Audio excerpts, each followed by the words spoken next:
Donc, le malade est venu en urgence pour un abcès. Un autre mode de présentation des suppurations périanales, c'est la fistule.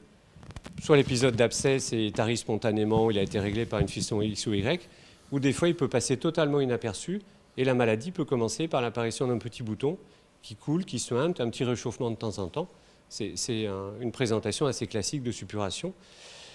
La présentation aiguë en abcès ou d'emblée par une fistule chronique ne préjuge pas de la gravité, de l'importance et ni de la nature de la fistule. Donc la conduite à tenir sera la même, tant sur le plan diagnostique que prise en charge chirurgicale ultérieure.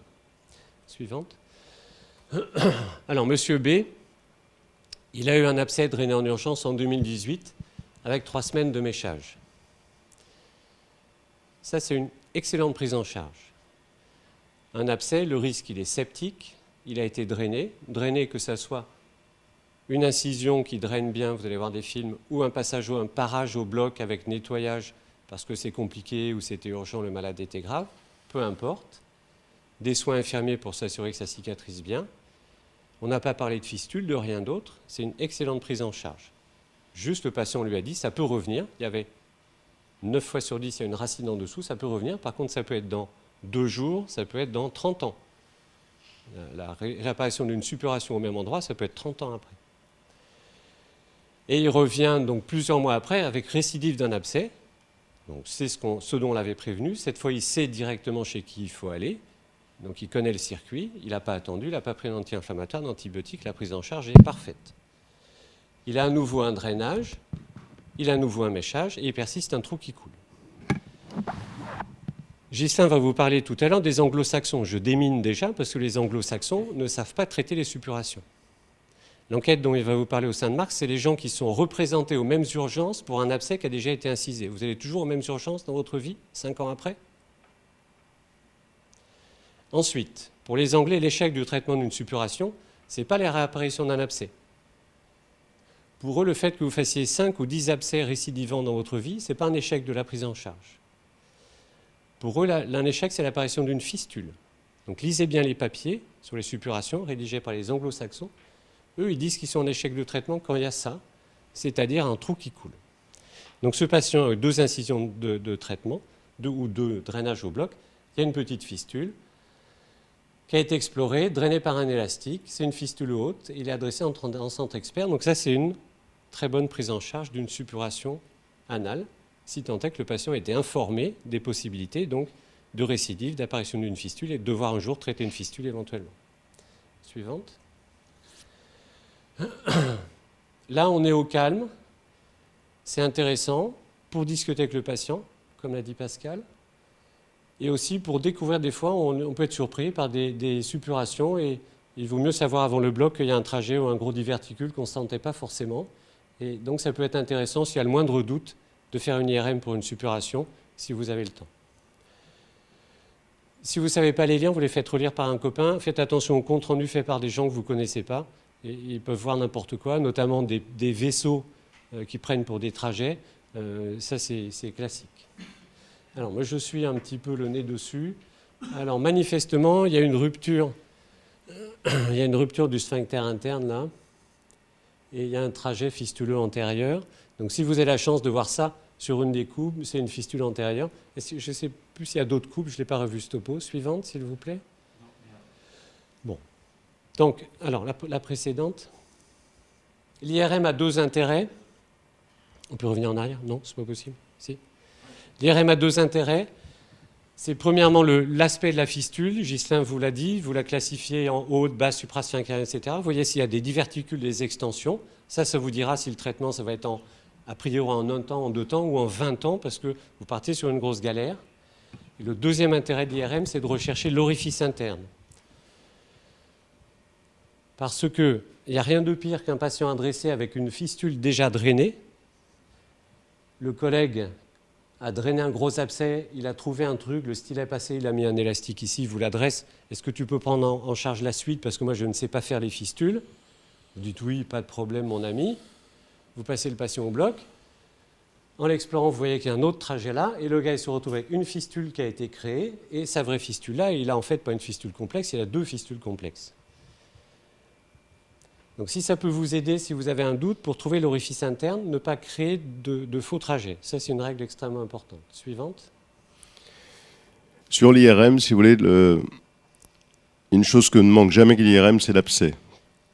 Vous aurez les extensions. Après, méfiez-vous des interprétations où sont les extensions. Et quelquefois, ça touche un peu le rectum. On vous dit qu'il y a une fistule rectale. C'est des choses qui n'existent pas, sauf sur des intramurales qui viennent de ressortir. Et sur l'interprétation des trajets, s'ils ne trouvent pas de fistule, ça ne veut pas dire qu'il n'y en a pas.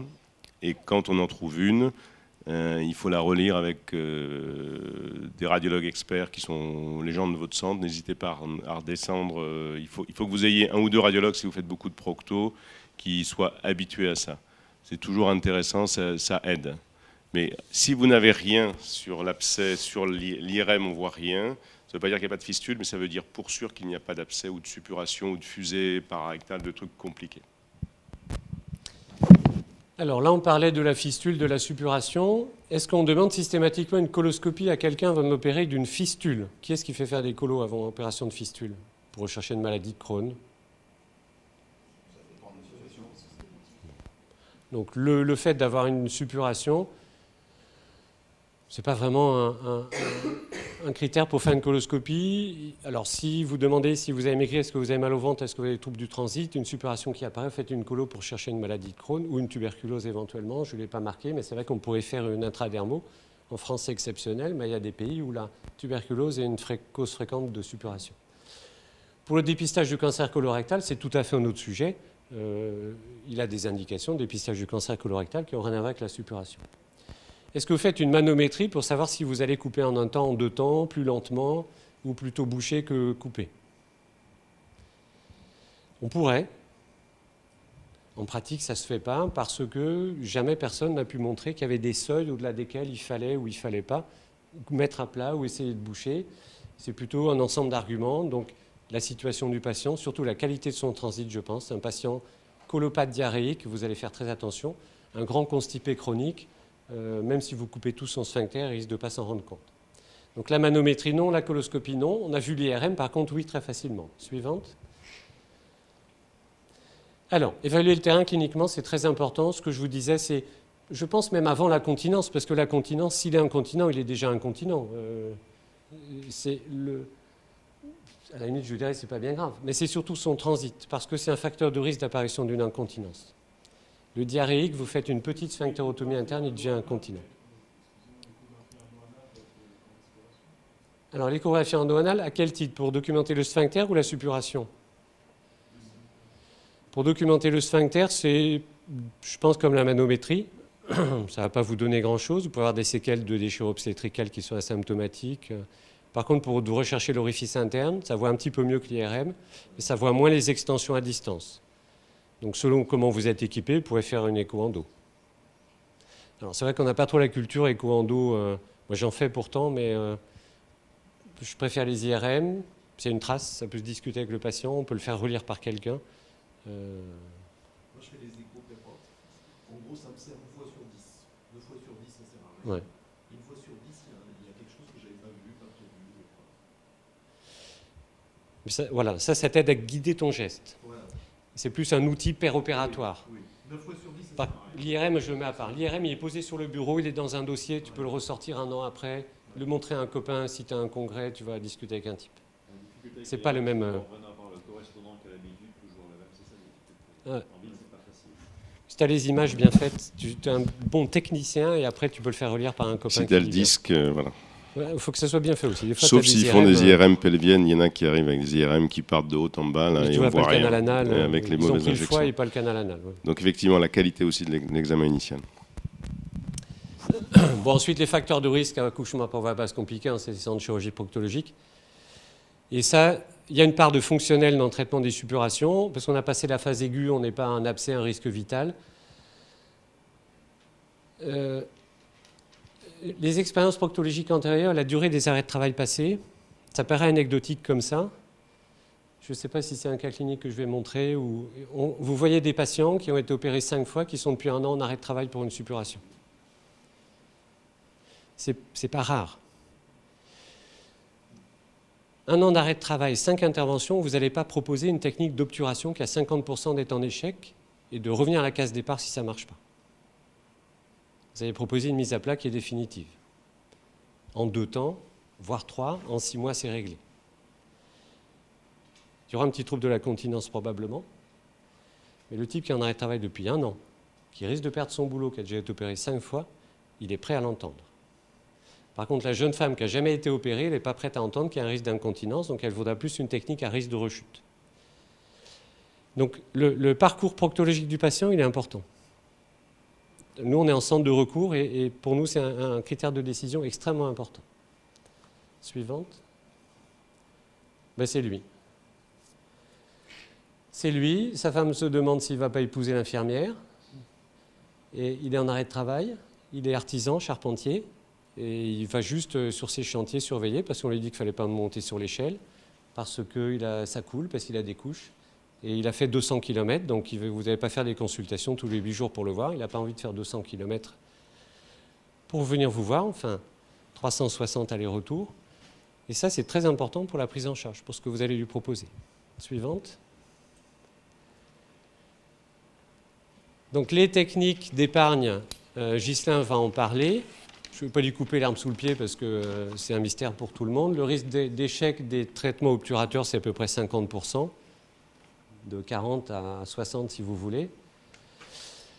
La mise à plat, en un temps, vous coupez tout, alors ça marche à tous les coups. Par contre, vous allez couper tout le sphincter. Vous pouvez mettre à plat en plusieurs temps. Donc c'est l'équipe du Saint-Marx qui a développé cette stratégie de mettre à plat en plusieurs temps, sachant qu'il y a des règles pour la mise à plat en plusieurs temps. Il faut partir du haut, il ne faut pas partir du bas, comme ça a été décrit initialement. Le taux d'échec, il a la même chose que la mise à plat en un temps. Le risque d'incontinence est un petit peu moindre, mais il existe quand même, attention. Les arrêts de travail, c'est entre les temps opératoires, les patients peuvent reprendre le travail. Il faut 2-3 mois entre chaque temps. Maintenant, on a élargi les temps entre les interventions successives. Et à chaque temps, il y a un arrêt de travail. Pour les derniers temps, c'est 3 semaines. Au début, ça peut être un bon mois. Donc, on peut prévoir un programme sur l'année avec le patient. Pour savoir s'il doit reprendre le travail, même en pointillé, ou s'il faut tout faire un bloc et serrer, raccourcir les délais. Suivante. Alors, là, il n'est plus charpentier. Il travaille dans un bureau. Il a les toilettes derrière lui. Il est diabétique sous metformine. Et depuis qu'il est sous traitement antidiabétique, il est diarrhéique. Et il a des besoins impérieux. Mais vous n'allez plus du tout lui proposer les mêmes techniques. Vous allez commencer à lui parler de l'injection de colle avec en face le risque d'incontinence et pas le risque de rechute de sa maladie. La discussion ne portera pas sur le même thème. Donc ça va être à vous d'orienter le thème et de percevoir ce qui est important pour le patient. Et il va peut-être, même le charpentier ne veut pas être incontinent. Personne ne veut être incontinent. Mais le charpentier va perdre son boulot, sa boîte va couler. Donc si vous parlez des arrêts de travail, de risque de récidive, de revenir dans la galère, à ce moment-là, lui aussi va changer de point de discussion. Donc c'est vous qui allez orienter la discussion. Et c'est notre rôle de médecin encore. On n'est pas une machine, sinon c'est des algorithmes. Le gars commande au McDo et puis on lui donne le résultat. C'est nous qui allons l'aider à savoir quel est le point important pour lui s'il a du mal à le réaliser. Donc on va proposer tout à fait d'autres choses, des techniques obturatrices, et puis des mises à plat reconstruction, des trucs un petit peu à risque d'échec, mais pour préserver sa continence. Suivante. Donc le bilan, pour moi, il est essentiellement clinique. Il y a l'iconographie, l'IRM, mais c'est la stratégie de prise en charge, savoir si vous allez faire du conservateur, ce que vous allez proposer, c'est vraiment la discussion dans le cabinet du patient. Voilà.